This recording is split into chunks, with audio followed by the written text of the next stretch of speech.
আপনাদের সবাইকে শুভেচ্ছা, আমন্ত্রণ জানাচ্ছি প্রথম আলোর আজকের বার্তা কক্ষের আয়োজনে। আপনারা এর মধ্যে জানেন বিএনপির সঙ্গে নির্বাচনের সঙ্গী হওয়ার ঘোষণা এলেও নাগরিক ঐক্য এককভাবে নির্বাচনের সিদ্ধান্ত নিয়েছে এবং নির্বাচনের আনুষ্ঠানিক প্রচার শুরু এখনো হয়নি। এরই মধ্যে আমরা বেশ কয়েকটি দলের প্রচারণার আচরণবিধি ভঙ্গের অভিযোগের কথা শুনছি শোকজ করার ঘোষণাও। নানা রকম চিঠিও চলে এসেছে। কেউ এরই মধ্যে থেকে যাচ্ছেন আলোচনার বাইরে। এই বিষয়গুলো নিয়ে আমাদের আজকের আলোচনা লেভেল প্লেইং ফিল্ড বিতর্ক। আজকের অতিথি নাগরিক ঐক্যের সভাপতি মাহমুদুর রহমান মান্না। জোট এবং দল হিসেবে এবারে নির্বাচনে হালচাল কেমন সে এবং একক প্রার্থী হিসেবে এবং দল হিসেবে সেই অবস্থানটা কেমন, সেই বিষয়গুলো নিয়ে আমরা তার কাছ থেকে জানার চেষ্টা করব। আর এসব নিয়ে আজকের বার্তা কক্ষের আয়োজনে আপনাদের সঙ্গে থাকছে আমি শামসুজ্জোহা।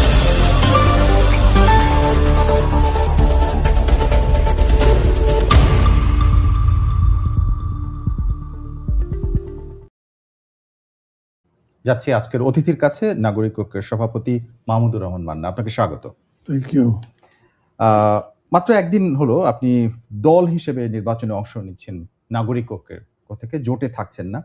বিএনপির সঙ্গে জোটের সঙ্গী হয়ে নির্বাচনে অংশগ্রহণের একটি ঘোষণা আমরা জেনেছিলাম এর আগে, সংবাদপত্রেও এসেছিল। একটু বলবেন যে সরে আসার কারণ কি, বা দল হিসেবে এককভাবে সিদ্ধান্ত নেয়ার জন্য আসলে কোন কোন বিষয়গুলো আপনাকে প্রভাবিত করেছে? ধরেন এটাকে যদি আপনি সরে আসা বলেন, জি, তাহলে বলাটা ঠিক হবে না। আচ্ছা। আমি সরে এসেছি তা না, আমাকে সরে আসতে হয়েছে। মানে আমি এই টেবিলে ছিলাম, অনেকগুলো তাস ছিল, একটা গুটি ছিল, এখন কয়েকটা গুটি নাই, তো নাই। কেউ যদি বলে যে সরে আসলো কেন, আর সরে আসবে, ওদেরকে সরিয়ে দিয়েছে তাই চলে গেছে। আমি নির্বাচনের জন্য আমার নিজস্ব আসন বগুড়া 2 আমার অপশনে দিয়েছিলাম। সেই হিসেবে বিএনপির পক্ষ থেকে এটা অনুমোদন করে ঘোষণাও দেওয়া হয়েছিল। এর মধ্যে যিনি আমার ওই থানার বিএনপির সভাপতি, জি, তিনি নিজেও একজন অ্যাসপিরেন্ট ক্যান্ডিডেট হতে চান। উনি যেহেতু পাচ্ছেন না, উনি সর্বপ্রকারে আমাকে ভেরিফাই করার চেষ্টা করেছেন। আমি সরি যে আমাকে এগুলো বলতে হচ্ছে, কিন্তু এগুলো এতই প্রমাণিত সত্য এবং সবাই জানে জি, যে এর ফলে একটা পর্যায়ে এসে আমাকে কোর্টের আশ্রয় নিতে হয়েছে। প্রথম বলেছে আমি ব্যাংকের খেলাপি, ঋণ খেলাপি। সেটা প্রমাণ হয়েছে আমি খেলাপি নই। ব্যাংকে ঘুষ দিয়ে, ভয় দেখিয়ে ফলস চিঠি ইস্যু করা হয়েছে, আমি টাকা দিই না বলে, সেটা মিথ্যা প্রমাণিত হয়েছে। সেই ব্যাংক ম্যানেজারের শাস্তি হয়েছে। তারপরে মামলা করতে গেছি, সেই জায়গাতেও প্রভাব বিস্তার করা হয়েছে, কিন্তু শেষ পর্যন্ত আমি মামলাতে জিতে এসেছি। এখন খুবই স্বাভাবিক, আমাকে বলা হয়েছে, আমি জিজ্ঞেস করলাম যে মাঝে যিনি আমার বিরুদ্ধে এত কিছু করলেন, যার নাম আপনাদের ছিল না, আমার নাম ছিল, সেখানে তার নাম দেওয়া হলো কেন? তো বললেন যে এটা তো দেওয়া হয়েছে একটা সাপোর্ট লাগে এই হিসেবে, একটা ডামি টাইপের। তো যখন ইস্যু সব শেষ হয়ে গেল, তখন তার ডামি থাকে না। ওই ডামি বরঞ্চ আমার নির্বাচনের মনোনয়নপত্র বাতিল করার জন্য লোকজন নিয়ে একটা মবক্রাসি করেছিলেন বগুড়া জেলাতে, সেগুলো বলেছি আমি। তারপরেও দেখা গেল যে যখন আমার মামলাটাও ক্লিয়ার হয়ে গেছে, রায়ও সব আমার পক্ষে হয়েছে, তখনও এটা হলো না। তো আমি গিয়ে বললাম যে আমি জানি না যে আমার ওইখানে কোনো আপনার সমস্যা আছে কি না, আমি আর একটা অপশনও দিয়ে রেখেছি, সেটা হচ্ছে ঢাকা 18। আমাকে বললেন যে ঢাকা 18 কি আপনার পছন্দ? আমি বললাম পছন্দ দুটোই, আর ওটা আমার বাড়ি, আর যেখানে দেন সংগঠনগতভাবে যে সিদ্ধান্ত, আমি সেটাতেই আছি। এই সিদ্ধান্ত ঢাকা বা বগুড়া দুটোতেই আপনি রাজি ছিলেন আর কি? হ্যাঁ, এই সিদ্ধান্তের ব্যাপারে উনি কোনো কিছু বলেননি। আমি পরশু রাত্রেবেলা বুকের ব্যথায় হসপিটালাইজড হয়েছিলাম। আমার টোপনিন বেশি হয়ে গেছিলো, ওটা সাধারণত হার্ট অ্যাটাকের একটা সিমটম বলে। 2 দিন আমাকে থাকতে হলো আইসিইউতে। এই সময়ের মধ্যে আমাকে গিয়ে প্রস্তাব করা হয়েছে যে আপনি ইলেকশন না করে বরঞ্চ মন্ত্রী হবেন, আপনাকে মন্ত্রী দেওয়া হবে। প্রস্তাবটা আমার পছন্দ হয়। আমি রাজনীতি করার লোক, এতগুলো বছর ধরে রাজনীতি করছি, নির্বাচন বাদ দিয়ে মন্ত্রী হব, এই জন্যে আই মিন ওয়েটিং, ভাবতে ভালো লাগে না, সেটা আমি এটা করবো না। বোঝাবার চেষ্টা করেছে। আমি জানি এটা আমাকে বোঝানোর চেষ্টা করে লাভ নেই। যিনি প্রধানমন্ত্রী হচ্ছেন তার বাবা যখন প্রেসিডেন্ট ছিলেন তখন তিনিও আমাকে এরকম কথা বলেছিলেন। তখন অবশ্য সামনে নির্বাচন ছিল না, এমনি বলেছিলেন। আমি বলেছিলাম না, আদর্শগতভাবে মেলেন, আমি আপনাকে পছন্দ করি, রেসপেক্টও করি, আপনার সাথে আমি বিরোধ করবো না, কিন্তু আপনার ক্যাবিনেট আমি যাবো না। এখন একই কথা বলেছেন। এই যে বললাম, এই বলার পর থেকে তারা আমার সঙ্গে আর কোনো যোগাযোগ করেননি। আজকে তো দিন শেষ হয়ে গেল, জি। কোনো উইথড্র নেই, কিছু নেই। তার মানে অটোমেটিক্যালি দরজাটা বন্ধ হয়ে গেছে। আমি আমার মতো করব, তারা তো তার মতো নিশ্চয়ই করবেন। আপনি প্রেস কনফারেন্সে এই বিষয়টি বলেছেন এবং আপনার দলের মোট 12টি আসনে নির্বাচন জি। করছে, যার 2টিতে আপনি করছেন। আপনি একটু আগে বলছিলেন যে একটা মবক্রেসির কথা এবং গত 11ই জানুয়ারি আগারগাঁয়ে সাংবাদিকদের সঙ্গে কথা বলার সময় আপনি বলেছেন যে আমাকে বিরোধিতা, অর্থাৎ আপনার সাথে বিরোধিতা করতে যে মবক্রেসি করা হচ্ছে তা খুবই অশুভ ইঙ্গিত বহন করে। মানে দুটো জিনিস জানতে চাই। একটা হচ্ছে মবক্রেসি বলতে আসলে ওখানে কি হয়েছিল? আর আরেকটা হচ্ছে অশুভ ইঙ্গিত বলতে আপনি কোন জিনিসটাকে ইঙ্গিত করতে চেয়েছেন? দেখেন, এই যে নমিনেশন পেপারগুলো সাবমিট করি আমরা, ফিল আপ জি, করে, জি। এরকম না যে সবই কারেক্ট হয়, ভুল হতে পারে কিছু কিছু। হুম, সাধারণত এরকম নয় যে এটা একটা কোনো কঠিন পরীক্ষা হচ্ছে যে মার্কস দেওয়া হবে, ভুল হয়েছে নাম্বার কাটা গেল, এরকম হয় না। ওখানে যদি কোনো ভুল হয় সেটা কারেকশন করা হয়। এমনকি এফিডেভিট, যেটা হলফনামা, সেটাকেও সাপ্লিমেন্টারি হলফনামা দেওয়ার সুযোগ থাকে। আচ্ছা। কিন্তু বগুড়াতে যেটা হলো সেটা হচ্ছে খুবই সহজ ব্যাপার। আমার নামে কোনো ফৌজদারি মামলা আছে বা ছিল, আমি বলেছি নেই। হুম, কেন? আমার নামে অভিযোগ করেছিল সরকার, হুম, কিন্তু কোনো অভিযোগ গঠিত হয় নাই, কোনো প্রসিডিংস হয় নাই, মামলাটা চলে গেছে। তাহলে আমার নামে মামলা থাকবে কেন? আমার লয়াররা বলেছে না, আপনার নামে অভিযোগ আছে, এই কথা বলা যায় না, আমি বলিনি। আচ্ছা। এইটা একটা কারণ। আর একটা মানে বলেছে সত্য গোপন করা। সত্য গোপন করা মানে কি? হলফনামা যে সই করেছি, ধরেন যিনি হলফনামাটা সই করছেন, অরিজিনালি যে এই রোটারিয়ান, তো নোটারিয়ান, তিনি এটা সই করেছেন 28 তারিখে। আমি ডেট দেবার সময় ভুল করে এটা 29 তারিখ দিয়েছি। আচ্ছা। That was a mistake, hmm, definitely mistake. তো এটা আমি বলেছি আমার একটা মিস্টেক, না এটা নেবেন না। এটাও হলো আপনি সত্যের অপলাপ করেছেন।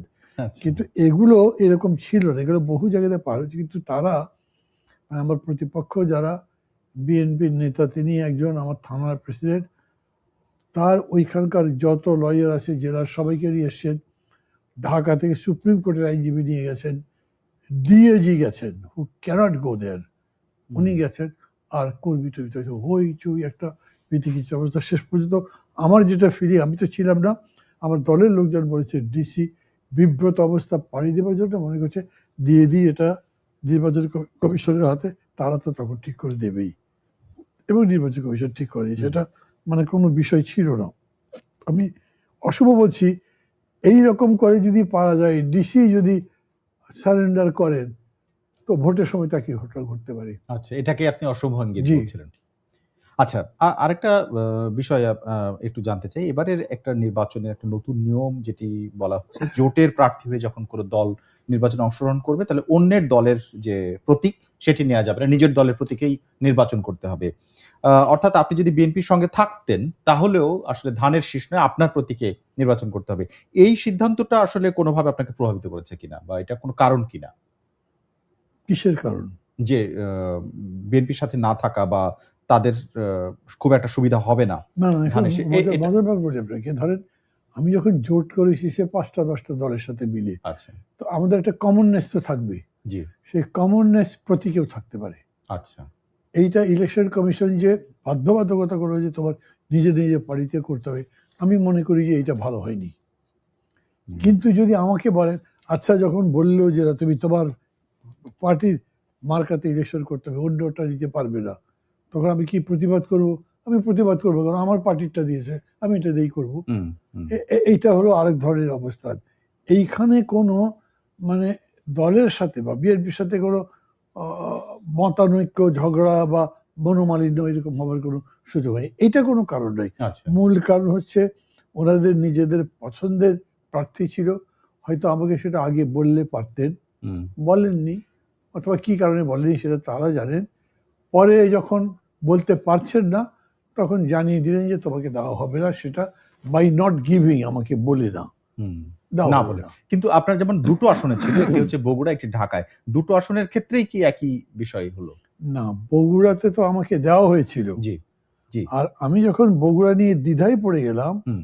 তখন আমি ঢাকা 18টা অপশন হিসেবে দিয়েছি। আচ্ছা। এখানে করবার ছিলাম না আমি। আচ্ছা আচ্ছা। কিন্তু মজা হয়েছে যে যখনই জানা গেল যে আমি ঢাকা 18তে দিয়েছি, তখন ঢাকা 18র প্রচুর বাসিন্দা, রাজনৈতিক নেতাগুলো আমাকে অনুরোধ করেছে যে এখান থেকে করেন, আচ্ছা। বিভিন্ন কারণ বলেছেন হুম। তারা। আমার মনে হচ্ছে যে এটাও একটা ভালো রিজন, এরকম করে মানুষ ডেকে ডেকে বলে সেটা খারাপ কি, তাহলে আমি করতে পারি, জি। এরকম ভাবছিলাম কোনটা করব কি করব, চিন্তার মধ্যে ছিলাম। এখন যখন দেখছি যে তারা আমাকে কোথাও করতে দেবে না, তাহলে আমি দুটোই করব, আচ্ছা। রেজাল্ট কি হোক আচ্ছা, সেটা জানি, কিন্তু আমি সেটা দুটোই করবো। দুটোতে হ্যাঁ, নির্বাচন করবেন। এই ওকে। এবার আপনার পুরো দলের পরিকল্পনা নিয়ে একটু বলবেন যে জোটের সঙ্গে যাচ্ছেন না, একা যাচ্ছেন। কিন্তু আপনি দুটো একটি হচ্ছে বগুড়া থেকে, একটি ঢাকা থেকে। কিন্তু আরো যে আসনগুলো আছে সেই আসনগুলো ১০ আসনে মানে ১১ জন। আরো ১১ জন ব্যক্তি আছেন। আপনি তাদের সম্পর্কে বলবেন বা এটা দলের একটা ভালো মুভ হচ্ছে এরকম ভাবছেন কিনা? একজন নারী প্রার্থীও আছেন আমি দেখলাম। মজা হলো কি,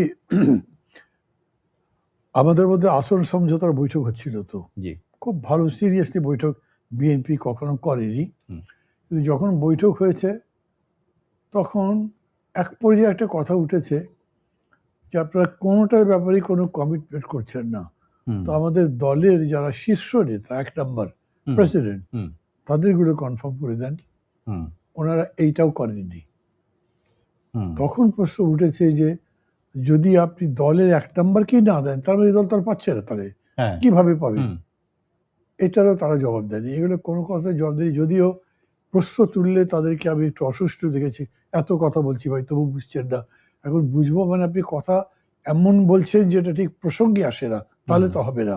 সেইভাবে ওনারা যেগুলো বলেছেন সেই বলার মধ্যে এগুলোর কোনো আনসার ছিল না। অতএব আচ্ছা। আমরা বললাম ঠিক আছে, আপনারা আমাদেরকে একটা দিয়ে 299টা কেড়ে নেবেন, তা তো হবে না। হুম। আমরা তো উল্টা করে বলতে পারতাম আপনারা একটা নিয়ে 299 আমাদের দেন, আমরা তো তা বলি নাই। অতএব ওপেন রাখেন, একটা আমাদের দেবেন, 299 ওপেন থাকবে, যারা যারা যেখানে করতে চায়। এবং এইটা তারা অ্যাগ্রি করেছিলেন। আচ্ছা।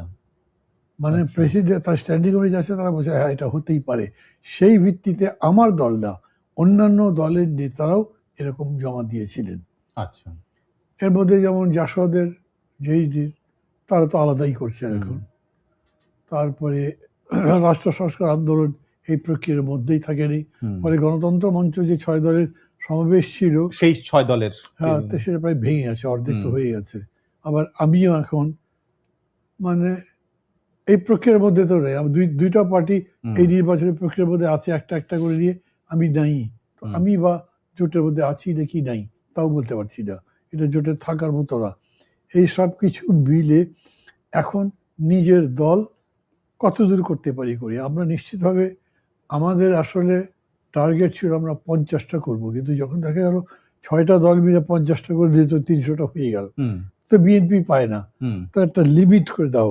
সেই লিমিটটা যখন করেছি তখন এই 12টা নাম আসছে, সেই ১২টা আপনারা জমা দিয়েছিলেন। যাদেরকে আমরা মনে করছি জেনুইনলি ভোট করার লোক, সেই 12টাকে আমরা দিয়েছি, এবং সেগুলো এখন দিলাম। তারাই আপনারা প্রতিদ্বন্দ্বিতা যাচ্ছেন। এবার একটু আসতে চাই ২২শে জানুয়ারি থেকে প্রার্থী হিসেবে আনুষ্ঠানিক যে প্রচারের নির্বাচন কমিশনের যে শিডিউল সেটা অনুযায়ী প্রচারে যাওয়া যাবে। কিন্তু তার আগে অনেকের বিরুদ্ধে অভিযোগ উঠেছে। সবচেয়ে বড় ব্যাপার এর আগে প্রচার করা যাচ্ছে সেটি হচ্ছে গণভোটের ক্ষেত্রে। কারণ এবারের নির্বাচন শুধু সংসদ নির্বাচন নয়। তো গণভোটের প্রচারে সরাসরি খুব পরিষ্কার করে বলা যায় সরকার এবং আ দ বেশ ২-১টা দলের ক্ষেত্রে দেখা গেছে তারা হাঁ ভোটের প্রচারণা করছে। আপনারা সে ব্যাপারে এগিয়েছেন কিনা গণভোটের না, ক্ষেত্রে? না। প্রথম কথা হচ্ছে এটার তো কোনো স্ট্যান্ডার্ড ঠিক করা হয়নি। গভর্নমেন্ট কেন হাঁ ভোট না ভোটে ইয়ে করবে, ক্যাম্পেইন করবে? আচ্ছা, আপনি আগে উত্তর দিলেন, এটি আমার প্রশ্ন ছিল। জি, বলুন। এটা ঠিক, আমি মনে করি এটা ঠিক হয় না। কারণ গণভোটটা করা হচ্ছে এমন বিষয় নিয়ে যেটা মানুষ রক্ত দিয়ে অর্জন করেছে। আমরা বক্তৃতায় অহরহ বলছি। সরকারও বলছে। হ্যাঁ, এখন আপনি যদি সন্দেহ করেন যে মানুষ বোধহয় এতে ভোট দেবে না, তা আপনি সন্দেহ করলেই ভাবতে হবে আপনার আন্দোলনের মধ্যে কোনো দুর্বলতা আছে। আমি এই সন্দেহ করি না। হ্যাঁ, হতে পারে যে মানুষ এইটা বুঝবে কতখানি, হুম, যে গণভোটটা কি সেটা বোঝানো যেতে পারে, কিন্তু হাঁ মার্কা ভোট দেন দিয়ে এটাকে জয়যুক্ত করে এতে এই লাভ হবে, এগুলো বলবার কোনো দরকার পড়ে আচ্ছা, না। ইলেকশন কমিশন অথবা সরকার, আমি এই দুটো মানে ইলেকশন কমিশন তো এখন খুবই শক্তিশালী প্রতিষ্ঠান হিসেবে, বিশেষ করে যখন শিডিউল ঘোষণা করা হয়। ইলেকশন কমিশন বা সরকার আসলে তো আয়োজক নির্বাচনের ক্ষেত্রে। তারা আসলে একটি পক্ষ হয়ে যাচ্ছে বলে মনে হয় কিনা এর ফলে, হ্যাঁ ভোটের প্রচারণার ফলে? অবশ্যই হুম, এ প্রচারণার ফলে তো পক্ষ হচ্ছেই। হুম, আমি তো বিরোধিতা করতে পারি, হুম, এমনকি আপনি যে ধরেন 8টা পয়েন্ট দিয়ে দেন, হুম। তার মানে আমি 3টা সাপোর্ট করি, 5টা করি না, হতে পারে না? কিন্তু সেটা নাই, উত্তর একটা। হ্যাঁ, হ্যাঁ উত্তর অথবা একটা, সে হ্যাঁ। একটা মানে হুম, ডাইকোটমি বলেন, অ্যানোমালি বলেন, এটা তো আছেই। আমি বলছি তার সত্ত্বেও এমন হতে পারে যে এইটার মধ্যেই কয়েকটা আমি পছন্দ করছি, কয়েকটা আমি পছন্দ করছি না, আমার বলবার সুযোগ নেই, শুধু হুম, হাঁ না বলছেন। এই ধরনের একটা বৈপরীত্য নিয়ে এটা করছেন, তার মধ্যে আপনি আবার ক্যাম্পেইন করতে বলবেন, তো তাহলে তো ওইটা নিয়েই ঝগড়া লেগে গেল, হুম, যেটা নিয়ে বিতর্ক। হুম। সেই অর্থে এটা একটা বড় বেশ গ্যাপ নিয়েই শুরু করেছে। আমি জানি এটা পরে নিষ্পত্তি কেমন হবে, কিন্তু আগামী সংসদ এইটা নিয়ে ঝামেলা পোহাবে। এই আপনার গণভোটের ফলাফল নিয়ে নাকি এটা কার্যকর করা নিয়ে? কার্যকর করা নিয়ে। আচ্ছা। আ এর আগে বাংলাদেশে গণভোট হয়েছে। গণভোটে একাধিকবার হয়েছে। ৩ বার গণভোট হয়েছে। ৩ বারেই হাঁ ভোট জয়ী হয়েছে। কাজেই এটা কি তারা ধরেই নিচ্ছেন কিনা? আমি জিজ্ঞেস করেছিলাম সরকারের পক্ষ থেকে যারা এই বিষয়ে ক্যাম্পেইন করছেন তাদের, আলী রিয়াজ সাহেব এসেছিলেন। অধ্যাপক আলী রিয়াজ এসেছিলেন। তাকে জিজ্ঞেস করেছি। উনি বলেছেন নীতিগত এবং আইনগত কোন দিক থেকেই হাঁ ভোটের প্রচারণায় সরকারের কোনো অসুবিধা নাই। তিনি এটি বলছিলেন। মানে আমার আপনার কাছে প্রশ্ন যে এটি আসলে আপনাদের সাথে দীর্ঘ ৮ মাস বা ৯ মাস ধরে আলাপ হয়েছে। তখন এটি আসলে গণভোটে যাবে, প্রচারণা কারা করবে এগুলো নিয়ে আলাপ হয়েছিল কিনা? না, এই গণভোটের প্রচারণা বা গণভোটের মধ্যে যে বৈপরীত্যতা সে নিয়ে কথা উঠেছে, হুম, তখন আমরা কোনো ঠিক উত্তর পাইনি বলে একজন প্রস্তাব করেছেন টোটালটাকে একটা প্যাকেজ করেন। আচ্ছা। ভেতরে কি আছে তা দেখছেন না, হুম, কিন্তু বাইরে থেকে বলছে গণভোট হবে। ওই যে আমরা জুলের এত বড় অভ্যুত্থান হুম, করলাম, সেগুলো সব স্বপ্ন বাস্তবায়ন করবার জন্য এর মধ্যে চার্টার আছে, সেই চার্টারকে আমরা হাঁ বলছি। হুম, তো এই কথা তো আপনি বলবেনই। হুম, সেটা স্বপ্ন বাস্তবায়ন করতে কোন কোন পদ্ধতিতে যাবেন সেটা নিয়ে বিতর্ক থাকতে পারে, কিন্তু সাধারণভাবে যদি এরকম বলেন তাহলে হাঁ বলতে পারেন। কিন্তু ভেতরে যেটা লেখা আছে সেটা এত স্ট্রেট না, সেটার মধ্যে বিতর্কিত বিষয় আছে। কারণ জুলাই সনদ যখন স্বাক্ষরিত হয় তখন কোন দল স্বাক্ষর করেনি করেনি। এবং কেউ নোট অফ ডিসেন্ট দিয়েছেন। দুটো বিষয় আছে। কেউ স্বাক্ষরই করেননি এবং কেউ নোট অফ ডিসেন্ট। সেগুলো নিয়ে আসলে আপনার যে মন্তব্য করছিলেন সেইটার কারণেই কি আপনি এই মন্তব্য করছেন যে আগামী সংসদ এটা নিয়ে ভুগবে? মানে যেমন মনে করেন যে নোট অফ ডিসেন্ট কিছু আছে, তার তো অধিকাংশ আমরা বিরোধিতা করেছি। জি। আমরা মনে করি যে কথা বলা হয়েছিল যে আমরা এই সংস্কার এত সিরিয়াসলি করছি কেন, যাতে ফ্যাসিবাদ আবার ফিরতে না পারে। কিন্তু জি, এটি ফ্যাসিবাদ বলা ফিরে হয়েছে। আসবার মতো হুম, বিষয় এর মধ্যে থেকে যাচ্ছে। আচ্ছা। তাহলে অনেকগুলো দ্বিমত আছে। অনেক মানে বড় যতগুলো অবস্থান আপনি, আছে। হ্যাঁ, হ্যাঁ। যতগুলো আপনি নোট হুম, অফ ডিসেন্ট দিয়েছেন, ধরেন আমি একটা কথা বলি, বলা হচ্ছে কি একক ক্ষমতাই আপনাকে স্বৈরাচার বানায়, হুম, তাহলে সমস্ত ক্ষমতা আপনার হাতে দেবো না, ডিসেন্ট্রালাইজ করবো। হুম। কিন্তু আপনি একলা একটা ব্যক্তি যিনি সমস্ত কনস্টিটিউশনাল পোস্টে অ্যাপয়েন্টমেন্ট দিতে পারেন, তো তাহলে তো সেটা থেকে যাচ্ছে। তবে সে না, তা করবো কেন? হুম, আমরা একটা বডি করি, সেটা এমনভাবে কনস্ট্রাক্ট করি যাতে সব ধরনের ওপিনিয়ন ইয়া থাকে, হুম, তারা মিলে এটা করবে। ওকে। হুম, এখন এইটা আপনি মানেননি, কিন্তু এইটা গণভোটে যাচ্ছে এই হিসেবে। মানে এই টাইপের কয়েকটা বিষয় আছে, আমি মনে করি যে এই রকম বিতর্ক তখন তো আসবে, কি করা হবে। হ্যাঁ, তখন একটা হতে পারে, কোনো দল মনে করতে পারে আমরা এত মেজরিটি পাবো যে অন্যান্যরা আপত্তি করে কিছু করতে পারবে করতে না, পারবে না। আমরা পাশ করে দিতে পারবো, হতে পারে সেটা, হুম, কিন্তু সেটা আখেরে তো ভালো হয় না। জি। এবারে একটু আসতে চাই প্রচারণার ক্ষেত্রে। ২২ তারিখ থেকে প্রচার, কিন্তু এরই মধ্যে আমরা যে প্রচারের ধরনগুলো দেখছি, সেগুলো নিয়ে অনেক ধরনের প্রশ্ন উঠেছে। অনেকে জানতে চান, সুইডিশ রাষ্ট্রদূত এবং ফার্স্ট সেক্রেটারি আজকে এসেছিলেন, ইসির সচিবের সঙ্গে বৈঠক করেছেন। তারা জানতে চেয়েছেন যে এবারের নির্বাচনে সরকার নিজে অথবা প্রার্থীরা যে ধরনের প্রচারণা করবেন, সেখানে ভুল তথ্য অথবা অপপ্রচার, মানে মিস ইনফরমেশন অথবা ডিসইনফরমেশন এর ক্ষেত্রে ইসি কিভাবে হ্যান্ডেল করবে? আমার প্রশ্ন হচ্ছে, আপনি তো খুব গভীরভাবে পর্যবেক্ষণ করছেন এবং নিজে এই প্রক্রিয়ার মধ্যে আছেন, ছিলেনও। অনলাইনে প্রচার এবং অপতথ্য মোকাবেলায় নির্বাচন কমিশনের বা সরকারের যে পদক্ষেপগুলো সেগুলো আপনি যথেষ্ট মনে করেন কিনা? বা এবারে নির্বাচনে এটা বড় ভূমিকা রাখবে কিনা? নির্বাচন কমিশনের কোনো পদক্ষেপই তো নেই এ ব্যাপারে। কি করতে পারে নির্বাচন কমিশন? মনে করেন আমি একটা রং জিনিস দিলাম, হুম নির্বাচন কমিশন এটাকে প্রথম কথা আউটরাইট বলে দিতে পারবেন এটা রং। হুম তারা প্রচার করতে পারে ফেক নিউজ, জি টিভিতে দিচ্ছে, জি কেটে দিচ্ছে, না ফেক নিউজ হুম দেওয়া যাবে না, হুম তাহলে তার পানিশমেন্ট হবে। কিন্তু কোনটা ফেক নিউজ, কি হলে ফেক নিউজ, তারও একটা ক্যাম্পেইন লাগবে। জি এটা আসলে না একদিনের বিষয় না, এটা কালচারাল লড়াইয়ের বিষয়। এটা আমরা করিনি, আমরা ব্লেম গেম ঠিক মনে করেছি, অন্যকে বিলো দি বেল্ট হিট করে মনে করেছি এটা একটা কৃতিত্ব। তো এই জিনিসগুলোর উপরে একটা ধারাবাহিক লড়াই যদি আপনি না করেন, তাহলে এরকম করে বললে এটা কি হবে নাকি? হবে না আলটিমেটলি। আমি এখানে খুব কোনো সাকসেস তারা অর্জন করতে পারবে বলে মনে করছি না। নির্বাচন কমিশনের কথা একটু সরিয়ে রেখে যদি আমি সরকারের প্রসঙ্গ আসি, এবারে আরো একটি জিনিস দেখা যাচ্ছে, সেটা হচ্ছে এআই বা কৃত্রিম বুদ্ধিমত্তার ব্যবহার করে অনেকে ভিডিও তৈরি করছেন এবং সেই ভিডিও নির্বাচনী প্রচারের ক্ষেত্রে ব্যবহার করা হচ্ছে এবং অলরেডি এটা মানে জনসমক্ষে এসেছে। আপনি জানেন Facebook বা YouTube এই সমস্ত সোশ্যাল মিডিয়া প্ল্যাটফর্ম গুলোতে এগুলো আসতে শুরু করেছে। সেক্ষেত্রেও কি একই রকম? মানে এটার কোনো আ মানে ব্যারিয়ার তৈরি করা সম্ভব হয়নি? এটা বড় না, ভূমিকা রাখতে এটা পারে কিনা? সম্ভব হয়নি তা আমি বলবো না। মানে দুটো জিনিস আছে কিন্তু দেখেন, একটা হচ্ছে আপনি কন্টেন্ট নিয়ে বিতর্ক করছেন। জি। মানে কন্টেন্ট এমন হতে পারে যে এদিক দিয়েও কাটে, ওদিক দিয়েও কাটে। মনে হচ্ছে এই অংশটা ভালো, এই অংশটা কিন্তু আবার খারাপ তৈরি করে। হুম। কিন্তু এআই হলো একটা ফিকটিশিয়াস জিনিস। জি। তো এইটা তো আপনি চিহ্নিত করতে পারেন। হুম, আপনার এক্সপার্টিস যদি থাকে, তাহলে এইটা যে আর্টিফিশিয়াল সেটা আপনি বের করতে পারবেন। হুম, বের করে আপনি বাদ দিতে পারেন। যেমন আমার এলাকাতে হুম, আজকে একটা নিউজ গেছে, আমাকে অনেকে ফোন করলো, মাহমুদুর রহমান মান্নাকে বিএনপি নেতৃত্বাধীন জোট শিবগঞ্জ ২ আসনের মনোনয়ন কনফার্ম করেছে। হুম, আমাকে ফোন করেছে। কে বললো? বলে আমি দেখতেছি টিভিতে, ইয়েতে, ফেসবুকে। তখন আমি তো জানি না, হুম, তারপর আমি হুম, ধরেই নিয়েছি যেটা হুম, হুম, আর্টিফিশিয়াল হবে। হুম, হুম। এই যে করছে, তো আপনি এইটা বন্ধ করে, এটাকে আপনি লোকেট করতে পারবেন না যে কারা করেছে? হ্যাঁ, লোকেট করা যাবে। কিন্তু আ আমার প্রশ্ন হচ্ছে যে যদি সেই ব্যক্তি যিনি এই অ্যাকাউন্ট থেকে আপ করছেন, তারা যদি এটা না নামান, আসলে এটা বন্ধ করার উপায় সরকারের হাতে বা উম অনলাইনের এই অপপ্রচারগুলো রোধ করার কোন পথ আছে? বন্ধ বা রোধ? সরকারের কাছে আছে কিনা আমি তা জানি না। হুম, কিন্তু ডিভাইস থাকবেই। ওকে। নিশ্চয়ই থাকতে হবে। হুম, হুম, আপনি যখন ক্রিয়েট, যখন তৈরি করেছেন, তখন এটা ভেঙেও দিতে পারবেন। হুম, ওই মুহূর্তে যদি আপনার নাও থাকে, মেবি ১ মাস পরে পারবেন, ২ মাস পরে পারবেন। কিন্তু আপনি তো এই চেষ্টা করেন নাই। আচ্ছা। এখন পর্যন্ত করেন নাই, করছেন না। আর তো ২১ তারিখ থেকে তো সরাসরি প্রচারে চলে যাবে। কাজেই এইরকমই চলতে আর থাকবে। খুব একটা সুযোগ নাই। সামনে তো মানে খুবই অল্প কত সময়। অদ্ভুত বিষয় দেখেন, হুম, প্রফেসর ইউনূসের মতো মানুষের, হুম, মেয়ে মানুষের সাথে ছবি দিয়ে দিচ্ছে। হ্যাঁ, এইটা হুম, হয়েছে যে প্রফেসর ইউনূসের সাথে যে কেউ তৎক্ষণাৎ ফেলে দেবে। হুম, কিন্তু আরেকটা ইয়াং মানুষের সাথে যদি দেয়, ধরেন সে একটা সেলিব্রিটি হয়েছে, সে হুম, একটা পলিটিক্যাল ফিগার পপুলার হয়েছে, তো তার তো বিপদ হয়ে যাবে। হুম। তাকে সেভ করবে কে? কিচ্ছু করতে পারবে না। এবার নির্বাচনের আনুষ্ঠানিক প্রচার শুরু এখনো হয়নি। তার আগে দুটো আমি উদাহরণ দিতে চাই। গিয়াসউদ্দিন তাহিরি তিনি একজন আ ধর্মীয় বক্তা এবং বক্তৃতার মাধ্যমে তিনি জনপ্রিয় হয়েছেন। তিনি ইসলামী ফ্রন্টের প্রার্থী।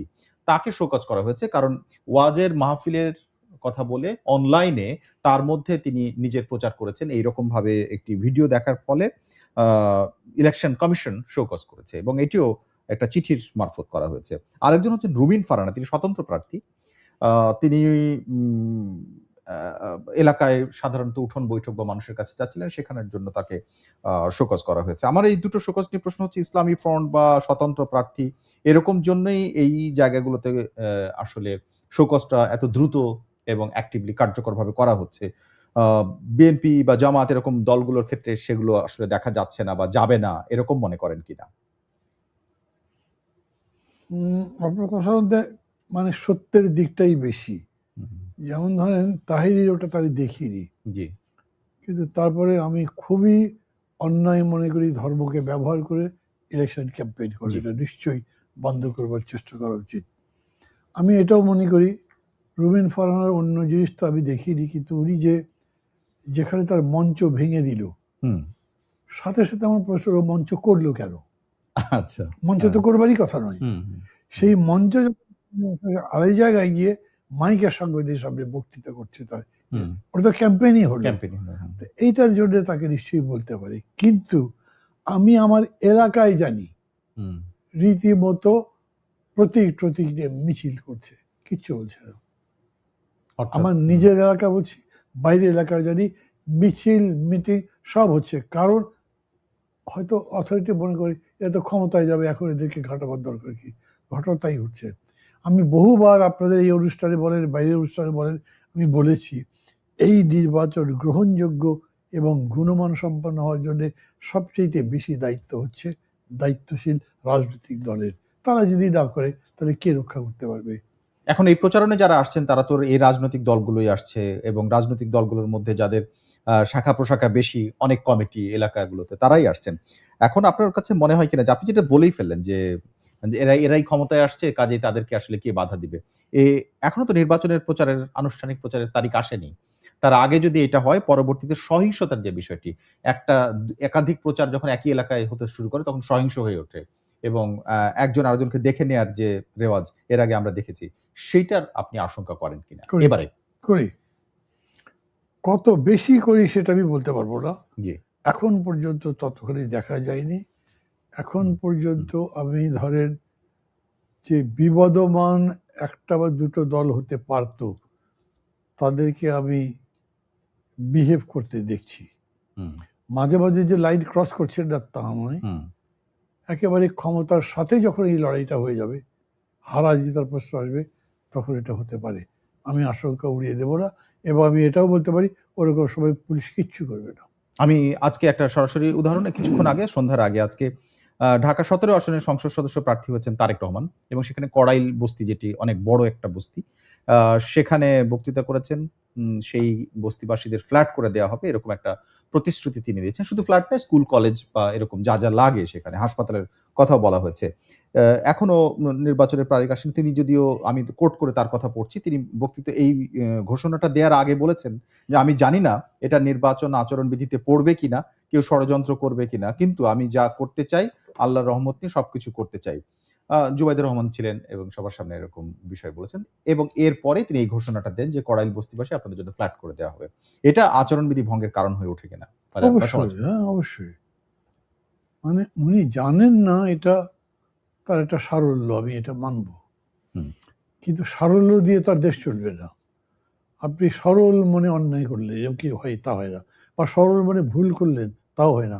যখন আপনি দায়িত্বশীল জায়গায় আছেন, আমি মনে করি এটা ওরা বোঝা উচিত ছিল যে উনি ওখানে যাচ্ছেন, যাবার আগে তার পার্টিতে একটা ব্রিফ দেবে, ওখানে এই হুম, সমস্যা আছে, এই বলা যায়, এই বলা যায় না। করাইল বস্তিতে আমি তো বহুবার গেছি, আমরা নিজেরা কখনো এসব কমিটমেন্ট করি নাই।